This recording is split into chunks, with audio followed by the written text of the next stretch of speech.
Well, here we are, 3 weeks removed from the calling Portland. But it's been busy to say the least, right? First, I busted my rear to get up the Commoner Battle Hardened games, and then skirmish season started. So here we are, but it would be a crime if I didn't do my recap of calling Portland. Because not only was it a good time, lots of fun people, and a well-run event, but perhaps more importantly, I think that we, and especially I, learned a lot that weekend that will have ripples into how I approach Fab in the future. A huge shout out to our channel members for supporting what we do here. If you want to get involved with the channel and the Dice Commando community, please consider joining as a channel member. Remember, these videos are only possible with your support. You can show that support with a like, a subscribe, and by leaving us a comment and sharing your feedback. Community first, and go Commando. Hey there, Fab folks. Welcome back to the channel, and thanks so much for tuning in today for my personal recap of the Calling Portland, which took place in my hometown, Portland, Oregon, a couple weeks back, basically right before the Thanksgiving holiday here in the US. So obviously this is a couple weeks removed. The cat's out of the bag on who won it, right? You know, Michael Fong took the calling down. Congratulations to him on Enigma. We saw a lot of really top level play. So this isn't a data dump in the truest sense. I will be covering some of the results, of course, in the context of really relaying my weekend and kind of my takeaways. And I do want to throw out there, this is not, I know it's coming out on Wednesday. This is not a commoner video, but it is taking the place of that this week because we're going to spend quite a bit of time talking about commoner, obviously, because the Battle Harden, right? The premier commoner Battle Harden and all that. So, and I do want to give a shout out, actually, if you haven't seen it yet, I did record the whole Battle Harden. Those videos are up.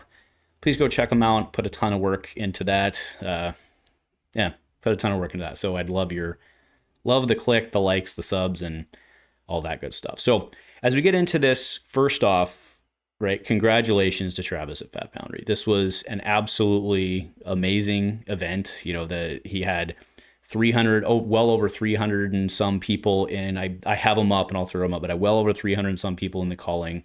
We had 122 or 123, I think it was, in the Battle Harden, and over 500 unique players that weekend. And, Travis and his reputation, I think, played a huge role in that because, Portland's not a super, it's actually a really easy place to get to on the West Coast. There's a lot of East Coast people that don't ideally want to travel that far. But I met people from Texas. I met people from Florida, Alabama, Toronto, New York, all over the place, right? So folks came out for this, and I think that was in a large part just due to the marketing, it being a big one with 50. And, again, just Travis putting together a good product and people trusting him. So congrats. And, the thing I was most excited about the weekend, I did kind of a puff piece headed in about folks I would, was Andrew's Heartthrobs or something to that. If I was my celebrity crushes, that was it. But basically that was just a pump piece for, folks I wanted to meet and how I was excited about getting to meet folks from around the globe. And I got to meet so many of you crazy kids coming up all weekend. And so in some cases, I met literal kids, right? Dads and kids together. It was great meeting you too. But anyway, it was just great to get, got to hang out at the happy hour. Oh, I had the happiest hour, I guess. We got to hang out there and meet some of the Fab celebs and hang out with them. But just a great time on the weekend overall, meeting people. And that's really what, for me, it's all about. So again, the event was incredibly well run. It's, I've been to events that were done well, events that weren't.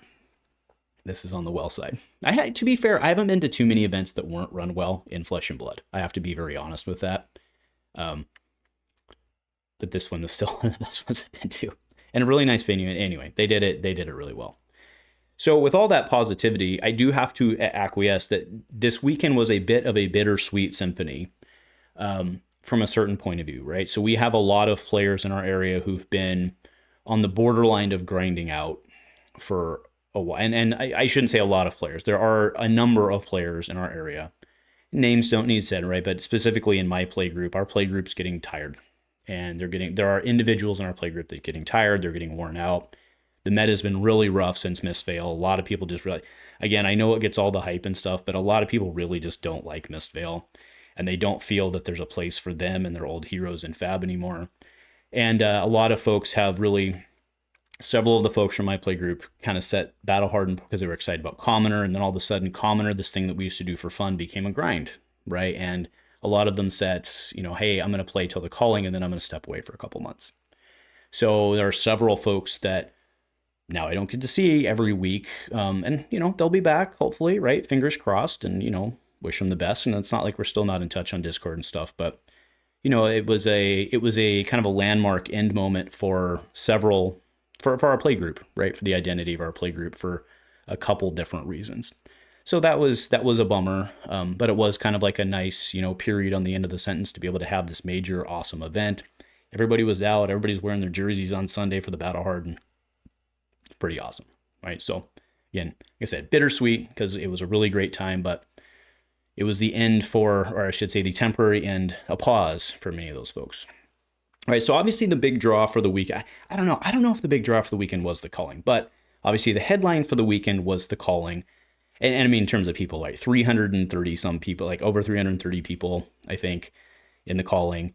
I'll throw up the breakdowns and stuff. You all already seen them, right? Michael Fong took it down with Enigma. The top 8 was very misfail heavy. Shouldn't surprise anybody. Do want to give a shout out to Jude, especially. I think it was 3rd place on the weekend. Pretty impressive, either 3rd or 5th, but he was on Zen on the weekend, and very impressive showing by him, which is no surprise. I've said on here, I think at least 2 or 3 times before that, I think he's probably the best player in Portland, if not the extended area.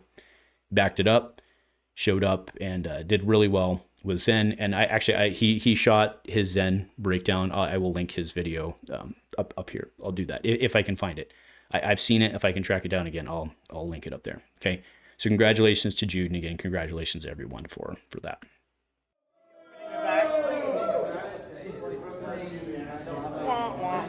Just not the one.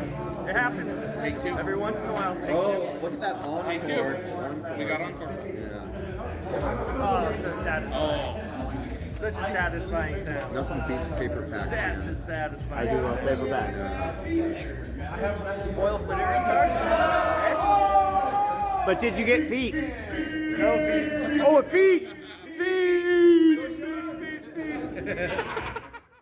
Now, as I mentioned, the calling was the headline and obviously drew more people, but I think in terms of what was getting more discussion overall was the Commoner Battle Hardened. There was a lot of hype over that. So I do want to go into the Commoner events. Okay, so when I showed up on Friday, I took Friday off. I had a nice leisurely day. Took the train down. I rolled in about 11 o'clock or so, and the Friday double, which was a Commoner event, was already going on. So I kind of moseyed over and talked to the judges and asked how many people, and I wasn't even going to try and get a breakdown for that many, but 90. He had told me 96, so plus or minus a couple on that, right? So 90 some people signed up for a Friday double Commoner event. Now, obviously, people were right because of the Battle Hardened. You had more people who were practicing, right? I saw Michael Hamilton in there and folks like that. And actually, fun story. I walked in, someone was like, "Yeah, Michael Hamilton's actually like looking for some other cards to get or something like that." So I walked over, introduced myself, and basically took his wish list down. And then I went back. When I came back Friday, I put him in a little box. He never ended up needing them because he made day 2, so he didn't play in the Battle Hardened. But I had cards for him if he needed. But he was looking at me like a crazy person the whole time. But I don't think he knew who I was. But that's okay. That's okay. I had cards for him if he wanted it. So that was very impressive. Now that was just a 4-round. Keep in mind, right? So there was no like ultimate winner. That's why I didn't really bother to track the meta, because it was just folks grinding and doing their thing. Next, we had the Saturday gold foil. So I did get the breakdown for this one. So remember, this one happens 1 hour. This is always at 10 o'clock, which is 1 hour after the calling starts. So you weren't going to get 96 for this because you had all the folks going and grinding the calling, right? So that said, we still had 45 people for the Commoner gold foil, which was pretty impressive, okay? And out of that, you can see I took the breakdown. Again, this isn't news. I put it on Twitter many weeks ago. But we had 9 chains at 20%. We had 10 Iras at 22%, 9 dashes at 20%, 3 Icelanders at 6%, and then 2 Enigmas. So the reason I wrote those down specifically were those were the big 5 that I'd identified going into the weekend that I thought would be in the top 5 most represented heroes. And we'll go into the Battle Hardened after this, and it varies slightly, you'll see, but overall that was a common theme. Okay, so I thought that was very, very impressive to see that many people out on the weekend. But then came Battle Hardened PDX the next day. So out of that, we did see, again, the top 5 represented. Now, it's no secret that Oldhim, Brody Spurlock on Oldhim did make the final. Again, really good. I mean, it's Brody, right? So probably would have done it with anything. But he's going to pick the deck that gives him the best mathematical advantage in his mind. And to him, that was Oldhim. So 28 Iras, 22 Icelanders, 20 Chanes, 9 Dash, 7 Enigmas, and then you can see the balance there. I don't need to read it all out to you because, again, this is old data. Now, what I want to talk about real quick is the difference between the Friday double, or excuse me, the gold foil, and Icelander.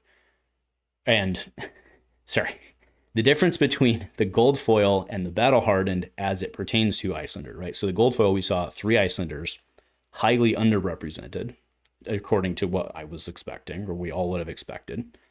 Icelander, second most hero in the battle hardened. The only way to read that data is that the competitive players skewed Icelander. That's the only way to read that data, right? Because the folks who were playing in the calling and not interested in, to be fair, maybe I shouldn't say competitive players, but Icelander skews competitive. I think you can very easily make that out of this, right? And I think that's an important thing. I think this is an important subject to talk about in terms of folks from the calling who didn't make it skewing Icelander, right? And it doesn't mean they didn't make it because they're bad, right? We all know shit happens, right? So let's be very clear. No one's throwing stones here. Please don't take it that way at all, because that's not how I meant it, okay?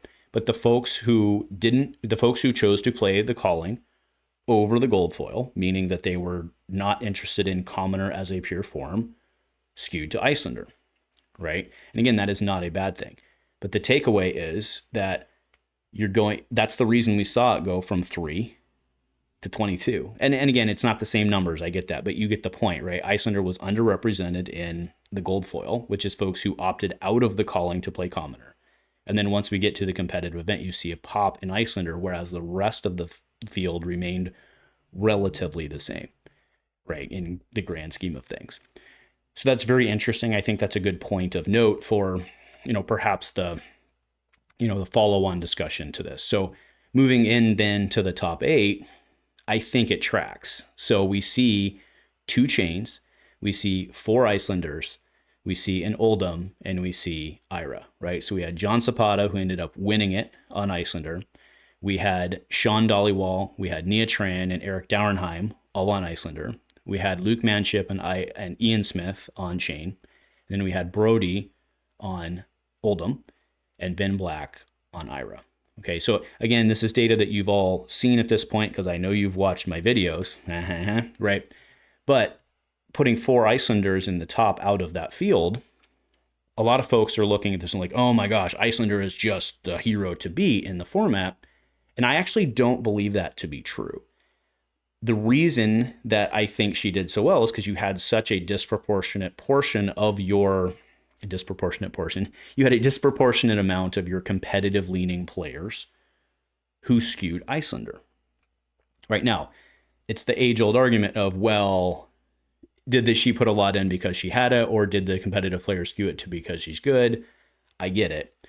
But you have to, the data speaks for itself, right? We went from basically no Icelanders, I mean, not none, but like 6% to a significant portion of that top 5, and then 4 in the top 8, right? So I think that's very relevant. And keep in mind, by the way, the gold foil the day before was won by Chane, right? So, and then did they switch last minute because they knew that Icelander was a good matchup? But in Chane, maybe not. I don't know. I personally think it's because I personally think they went that way because Icelander's something that they were familiar with more in their competitive days. So anyway, I don't want to, we've already spent way too much time on that, but I do think it's very interesting. And I think it might be, well, let's go ahead into my next part here. So I really enjoyed getting to see what Commoner itself looked like under a competitively driven mindset. I am confident now, right? I've been on record before in an interview with Flake. Flake actually specifically asked me about, right, back in the old days, right, with Flake and on Instant Speed. He had me on Instant Speed, and we talked about Commoner. And one of the things I mentioned was that I think Commoner might not be suited for top tier events. I think it's really great that it was. I think it's really great to showcase it.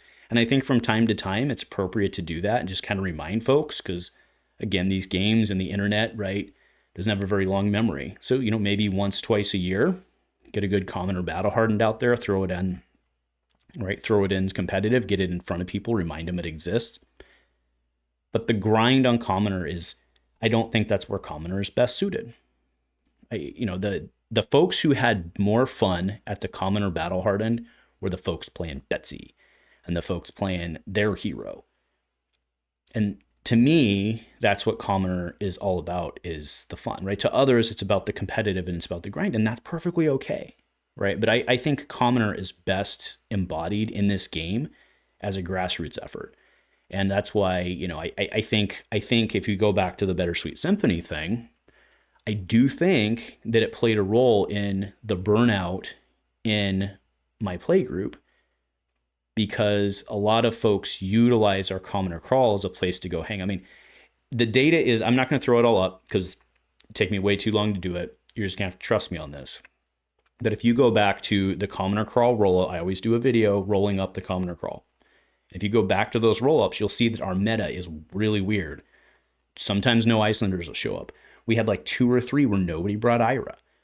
Why? Right? Ask yourself, why? What? That's a tournament. Why would you not bring someone who's identified as the best hero in the format? Because people want to go and hang out with their friends and have fun and drink a beer or a cider or whatever. That's what matters. And that's what Commoner brings. And I think that's why it led to burnout for some of my folks, is because now we took the last fun thing they had in Fab, where we didn't have to just punch each other in the face all the time, and it was the last bastion they had, and we took it away because they had to grind and they had to practice. And it doesn't mean it wasn't fun. It doesn't in its own way, right? I mean, I know they were all meeting on the other side of town. They were meeting on Fridays at Applebee's and they were getting testing reps in. That's fun. You're hanging out with your buddies and doing that, right? That's not a bad thing. But it does add that stress for something that in other terms would be something that you just play for fun.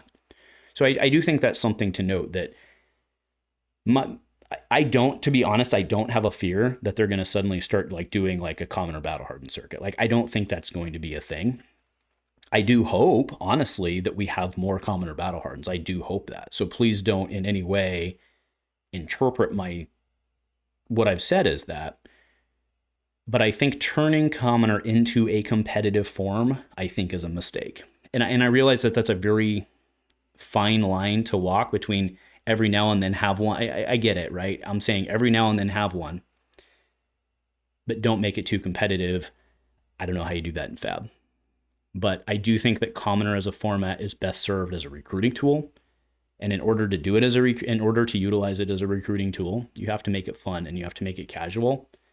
And like, if someone shows up, it's just a room full of Iras when we have like 50 some freaking heroes that are cool and awesome, and people, I mean, not the expectation that every hero will be viable is insane, right? But folks should be able to come and explore the world of Flesh and Blood, and it works best in Commoner when it's just fun. So I feel like I'm like on a soapbox preaching to the crowd right now, but that was a big takeaway for me. And again, the data is there, right? Our play group we had weird, no one would bring Chane a week, and then no one would bring Ira. And it wasn't like we talked about it before. It would just happen because people they didn't care about winning the mat or whatever. They just wanted to go hang out and have fun. And then when you take that and you turn it into something competitive, even folks who live in that world all of a sudden start to lose that identity. Or not identity, but because I think they still have their identity, and that's maybe why there's a disconnect. But they're like, hey, at the end, I just need a break, right? We used to play Commoner as our break, and now they need a break because that went away. So I think, again, I understand that it's nebulous, and I completely grant that. So, let me know below. Do you understand what I'm saying? Do you feel me? Do you think I'm crazy? I mean, I probably am to a certain extent, right? But hopefully you get it. All right, we got one pack of Rosetta. Let's go. Lightning Surge. Here we go. All right, we're getting deep into it. And I know, I just have a feeling, I got a feeling it's going to be a good night. It's going to be a good night. Ooh, foil fry.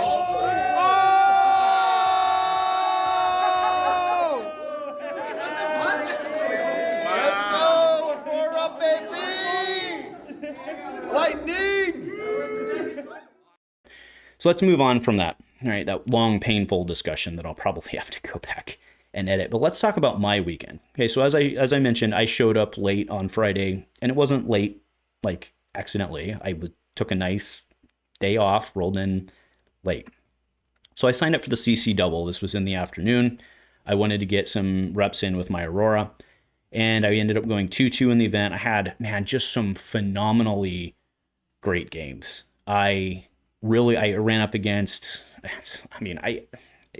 just good players all the way around. Didn't have a single bad interaction.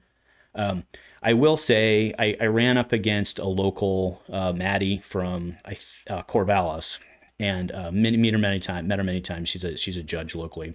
I had an opportunity to play her in round 4, and I got the worst opening hand and next opening hand I've ever had playing Aurora.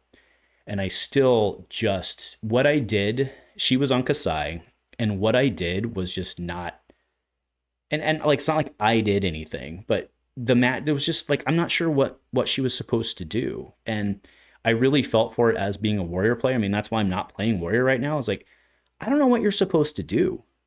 I just felt really bad in this. So I guess that was a bad match. I mean, she was a great person and we had a good time, but I got a horrible start and I clawed back from like 18 points down, and it was just nothing. It was like a bug splattering on a windshield. It felt bad. I felt bad. And I think we need to do something we've been told that it will be fixed. So we've got the faith on that. It'll be fixed, but I am very much looking forward to that, because right now some matchups are just not, it's just not okay. So anyway, that was a bummer. Next, I played Blitz. So this was Saturday morning. So the Blitz started at 11. It started 1 hour after the Commoner Gold Foil, which was perfect, because I wanted to play Blitz and I wanted to be able to get the breakdown of the Commoner Gold Foil. So I got all that, got it up to you, and then got up on the Twitters to y'all, and then I went and I played Blitz. So this first one, I played Aurora and Blitz, and I went 3-1 on this one. I lost my first one against an Emperor in a really close match. Arcane polarity is a thing, right? That was the tipping point. So I lost that against Emperor and really close, and then I won my next 3. Then I played the Blitz in the afternoon. We went and we had a lunch, grabbed a beer at Red Robin with Rick, and then actually I think we had 2. But either way, came back and I was on Quicksilver Prodigy, and I went 2-2 on this one. And this was the only, and when I say bad game of the week, well, other than that, I guess the Aurora one, but the only game I actually didn't enjoy on the weekend, it's not because of the person. The person was awesome.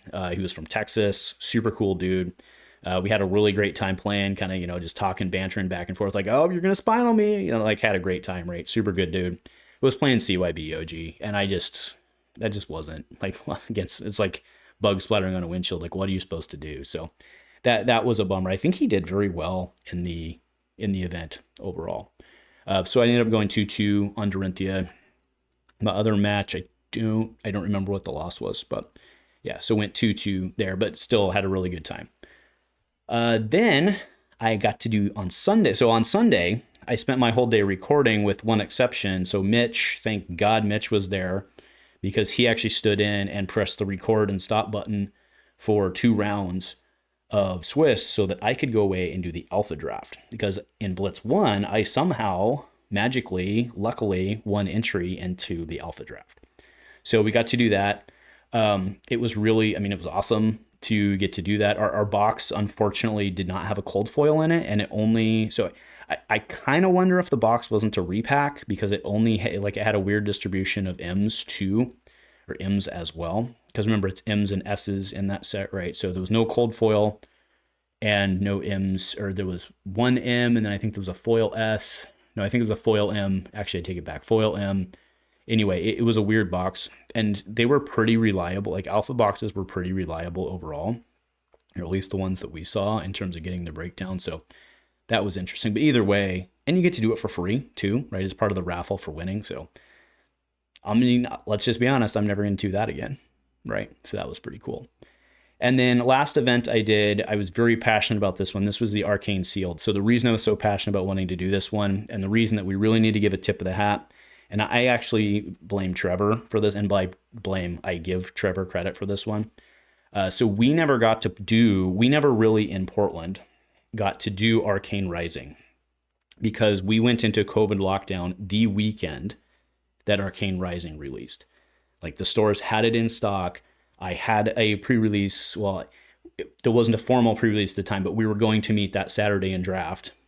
And on Thursday, I think it was Wednesday or Thursday, they shut the state down.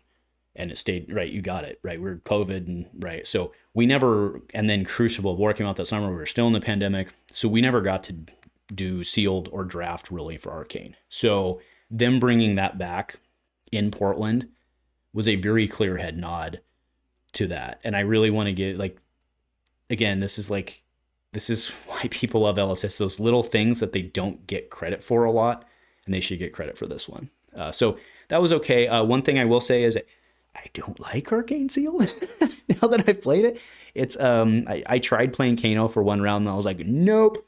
And basically everyone was just forming, because there was a good 100-some people in that as well, because it was also a lunging press promo. And people were just basically playing Viscerai, Fatigue, and putting as many cards in as they could for the most part. There were a couple people there, like if you opened we had 2 people I saw open an induction chamber. So you're like, I think I'm going to play Dash Fatigue. Seems reasonable.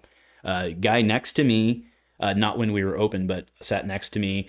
We were just playing along, and all of a sudden, boom, comes down the Fable. So that didn't suck.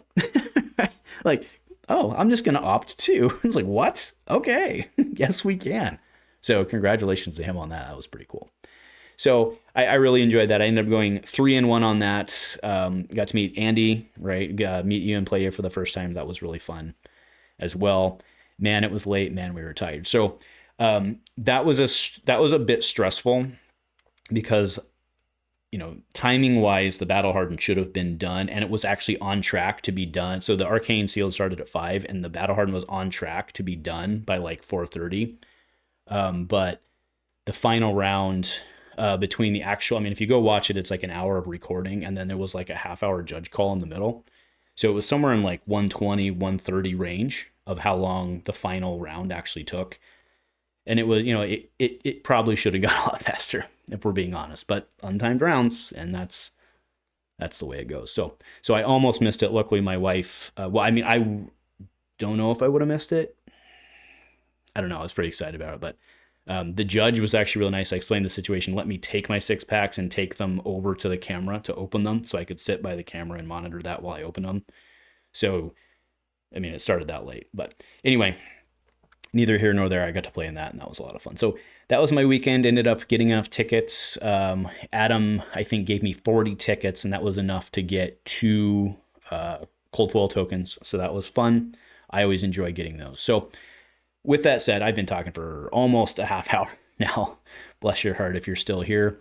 But I think I kind of talked mostly as I went about my opinions. I really, again, the event was just phenomenal. I was the fact that it was on the train line was great.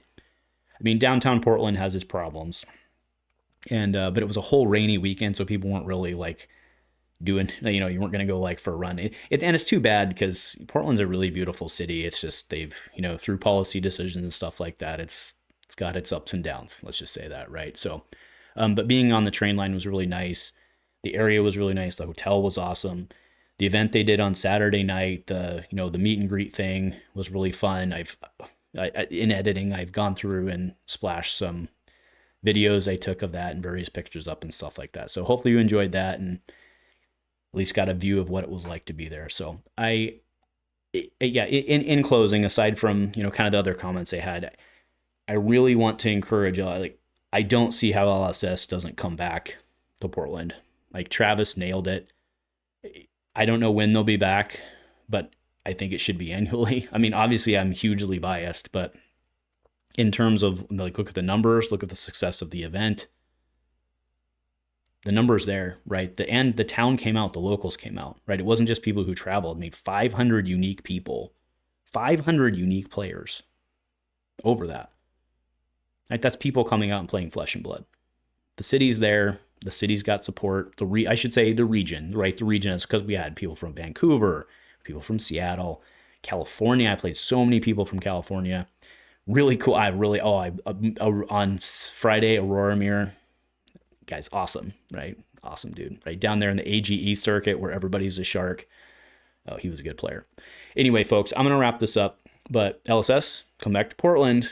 And for all of you, next time we're back in Portland for a calling, there's a Battle Hardened in February, but it's not run by the same people. So you can make your decisions on that. We'll see how that one goes. But next time we're in Portland for a Fab Foundry event, you should make sure to be there. It'll be a good time. Can't wait to meet you all in person the next time. And hey, you know what? Also, in closing, if you also are taking a break over the holidays, much encouraged. But make sure, don't forget about Fab, and come back and see us in January. Thank you all, and go Commando.